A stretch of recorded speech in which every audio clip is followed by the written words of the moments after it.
नमस्ते दोस्तों, आज हम पढ़ेंगे जियोग्राफी। और जियोग्राफी में सी टेट में के एग्ज़ाम में जो भी क्वेश्चन आया है पीवाईक्यू के रूप में, वो सारे क्वेश्चन को हम इस सीरीज में करेंगे। तो क्वेश्चन है कि किस ग्रह को पृथ्वी का जुड़वा ग्रह कहते हैं। सबसे पहला ऑप्शन है शनि, दूसरा है शुक्र और तीसरा है बुध। मुझे आप ये बताइए कि तीनों में से कौन सा राइट आंसर होगा। देखिए, सबसे पहले तो जुड़वा ग्रह हम किसे कहते हैं उसे समझते हैं। देखिए, वो ग्रह या वो चीज जो एक जैसी दिखाई दे, ठीक है, जो एक जैसी चीजें दिखाई देगी उसे ही हम जुड़वा कहेंगे। तो उसी प्रकार पृथ्वी पे जो हमें पृथ्वी जो है, जैसी हमें पृथ्वी दिखाई देती है, उसी पृथ्वी की तरह अगर हमें दूसरा ग्रह दिखाई देगा उसी को हम जुड़वा ग्रह कहते हैं। इन तीनों में से सबसे पहले ऑप्शन समझते हैं जो शनि है। शनि वो क्या है, वो पृथ्वी से काफी दूर पे है, ठीक है।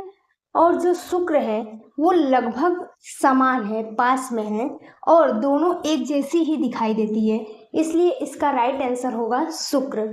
तीसरा है बुध, जो कि सूर्य के सबसे ज्यादा नजदीक है। अगर आपको चार्ट देखना हो कि हमें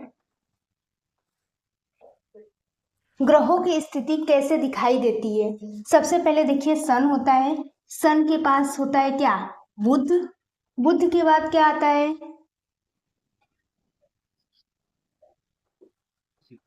शुक्र। तीसरे नंबर पे क्या आता है, पृथ्वी। इसके बाद क्या आता है बेटा, मंगल। इसके बाद आता है एस्टेरॉइड, जिसको हम बोलते हैं क्षुद्र ग्रह, क्षुद्र ग्रह। फिर इसके बाद क्या आता है, बृहस्पति आता है, ठीक है, बृहस्पति आता है। इसके बाद आता है शनि, फिर आता है नेपच्यून, फिर आता है यूरेनस, फिर इसके लास्ट में आता है नेपच्यून। तो इस हिसाब से अगर हम देखें तो अगर हमें ग्रहों की स्थिति पता होगी तो हमें यह भी पता होगा कि पृथ्वी का जुड़वा ग्रह कौन सा है। देखिए, ग्रहों की स्थिति में बात करें तो पहले नंबर पे बुध हमें मिलता है देखने को, दूसरे नंबर पे शुक्र मिलता है, तीसरे नंबर पे पृथ्वी मिलती है, चौथे नंबर पे मंगल, इसके बाद एस्टेरॉइड आ जाते हैं, क्षुद्र ग्रह आ जाते हैं, उसके बाद बृहस्पति, शनि, यूरेनस और नेपच्यून। प्लूटो को तो हटा दिया गया है, ये बात आप याद रखिए। कई बार हमें क्या बोलते हैं, इसमें क्रम में क्वेश्चन पूछने को मिल जाता है देखने को, ठीक है। कई बार हमें क्वेश्चन किस प्रकार मिल जाते हैं, क्रम में, कि हमें सीरीज में बताइए कि दूसरे नंबर का ग्रह कौन सा है, तीसरे नंबर का ग्रह कौन सा है, चौथे नंबर पे कौन सा है। इस तरह से हमें नंबर वाइज क्वेश्चन देखने को मिल जाता है। तो हम क्या बोल रहे थे, हम किस पे थे, हम थे कि पृथ्वी का जुड़वा ग्रह कौन सा है। तो पृथ्वी का जुड़वा ग्रह शुक्र है। क्यों है, क्योंकि ये दोनों का द्रव्यमान और आयतन जो होता है, आकार, ये क्या है, बराबर है। जैसा पृथ्वी है वैसे ही शुक्र देखने को मिलता है। इसमें कॉमन थोड़ा सा अंतर भी पाया जाता है। देखिए, पृथ्वी पे तो हम सभी रहते हैं, तो पृथ्वी का तापमान मनुष्यों के रहने लायक है, इसका जो तापमान है सब कुछ बराबर है लगभग। लेकिन जो शुक्र है उसका तापमान थोड़ा हाई है, बस इस चीज से क्या होता है, थोड़ा अलग होता है, जिसके वजह से हम मानव लोग शुक्र ग्रह पे नहीं रह सकते, क्योंकि इसका तापमान क्या है, बहुत हाई है। तो मुझे आपको सिर्फ ये बताना है कि अगर कभी क्वेश्चन आ जाए कि शुक्र ग्रह पे हम क्यों नहीं रह पाते हैं, ऐसे 2-3 ऑप्शन दे दे, अगर आपको तापमान उसमें दे दे तो आपको तापमान पे टिक करना ही करना है, ओके। क्योंकि शुक्र पे क्या होता है, तापमान ज्यादा हो जाए। उसके साथ साथ अगर क्रम से क्वेश्चन आएगा तो क्रम में भी आप डील कर लीजिए। अब चलिए दूसरे क्वेश्चन के बारे में समझते हैं, और विद द एक्सप्लेनेशन के साथ। उसी के साथ देखिए, ये सीरीज आप याद कर लीजिए। अगर आप ये सीरीज आपको याद रहेगा तो इस टाइप के कोई भी ग्रहों से संबंधित क्वेश्चन आएगा वो आपका रॉन्ग नहीं होगा, ओके। सूर्य से तीसरे सबसे नजदीक ग्रह कौन सा है। तो देखिए, अगर आपने सीरीज वो याद की होगी जो मैंने इससे पहले बताया, आपने देखा होगा या लिखा होगा, तो आपको इसका आंसर आसानी से समझ में आ जाएगा। देखिए, बुध जो ग्रह है वो कौन से नंबर का ग्रह है, वो तो सूर्य के सबसे नजदीक का है, यानी पहले नंबर का ग्रह है। उसके बाद शुक्र की क्या स्थिति है वो आप मुझे कमेंट में बताइए। और तीसरे नंबर पे क्या है, पृथ्वी। और पृथ्वी ही वो ऐसा ग्रह है जो सूर्य से कितने नंबर पे है, वो तीसरे नंबर पे है। ओके, तो इसका आंसर क्या आएगा, पृथ्वी। तो आई थिंक आपको ये समझ में आ गया होगा कि सूर्य से तीसरे नंबर का सबसे नजदीक का जो ग्रह है वो है पृथ्वी। और आप अगर इसको सीरीज को याद कर ले तो बहुत ही बढ़िया होगा। ठीक है, और चलिए ये भी बताइए मुझे साथ ही साथ, क्या आपको समझ में आ रहा है? अगर आपको समझ में आ रहा होगा तो आपका सीटेट का एग्जाम एकदम आसानी से क्लियर हो जाएगा, खासकर एसएसटी में, उसमें भी जियोग्राफी से, क्योंकि जियोग्राफी का वेटेज बहुत ज़्यादा रहता है। क्वेश्चन आते ही आते हैं जियोग्राफी से, और हर साल लगभग ऐसे क्वेश्चन आ ही जाते हैं। ओके, तो मेरा ये पूरा ये रहेगा कि आपको इतना बता दूं कि कम से कम जियोग्राफी से जो क्वेश्चन आए वो गलत ना हो। ओके, क्षुद्र ग्रह किन ग्रहों के बीच पाया जाता है? देखिए, शनि के बीच पाया जाता है, कि मंगल बृहस्पति के बीच में पाया जाता है, कि पृथ्वी और मंगल के बीच पाया जाता है। देखिए, आपने क्षुद्र ग्रह के बारे में अगर समझा होगा और क्षुद्र ग्रह के बारे में डिटेल में अगर आपने पढ़ा होगा तो आपको पता होगा। अगर आपने नहीं पढ़ा तो इससे पहले जो मैंने आपको सीरीज बताई वो सीरीज भी अगर आप देखे होंगे, अगर आपने उसको नोट किया होगा तो आपको वो भी पता होगा। ठीक है, तो आप मुझे ये बताइए कि तीनों में से कौन सा राइट आंसर है।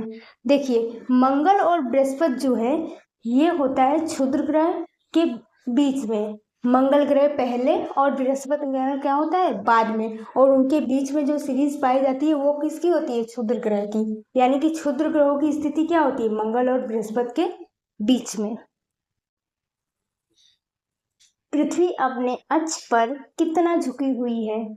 देखिए, हम सभी को पता है कि पृथ्वी क्या है, झुकी हुई है। ठीक है, क्योंकि पृथ्वी संपूर्ण रूप से गोल नहीं है, ये ध्रुवों पे थोड़ी थोड़ी क्या है, चपटी है, और बीच से गोल है। इसे हम क्या कहते हैं, कौन सा आकार बोलते हैं, जियोड आकार बोलते हैं। तो इस आकार से अभी हमें नहीं लेना देना है, हमें इस क्वेश्चन के जवाब से लेना देना है। सबसे पहले हम समझते हैं कि पृथ्वी अक्ष पे झुकी हुई है, ये तो सदियों से सबको पता है। ठीक, लेकिन कितना झुकी हुई है ये नहीं पता है। देखिए, पृथ्वी क्या है, इस तरह से चक्कर काट रही है।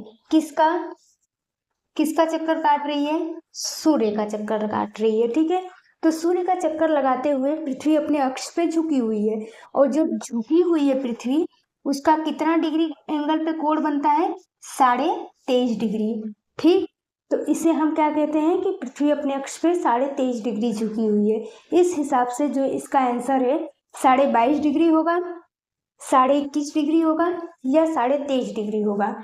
आप मुझे इसे बताइए।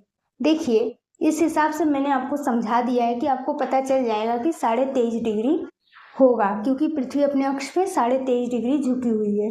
क्यों झुकी हुई है, क्योंकि पृथ्वी पूरी तरह से गोल नहीं है, वो क्या करती है, चक्कर लगा रही है, सूर्य का चक्कर लगा रही है। तो सूर्य का चक्कर वो थोड़ा झुक के लगा रही है, जिसके वजह से पृथ्वी अपने अक्ष पे कितना झुकी हुई है, 23.5 डिग्री। आगे के क्वेश्चन को समझते हैं, और आगे के क्वेश्चन में हम ये जानने की कोशिश करेंगे कि देखिए, हमें सबको पता है कि पृथ्वी पे दिन और रात होता है। ठीक, दिन और रात के साथ साथ पृथ्वी पे दिन लंबा भी होता है, रात भी लंबी होती है। ये दो अलग अलग कॉन्सेप्ट होते हैं। देखिए, दिन रात का होना अलग कॉन्सेप्ट है, और दिन रात का छोटा बड़ा होना अलग कॉन्सेप्ट है।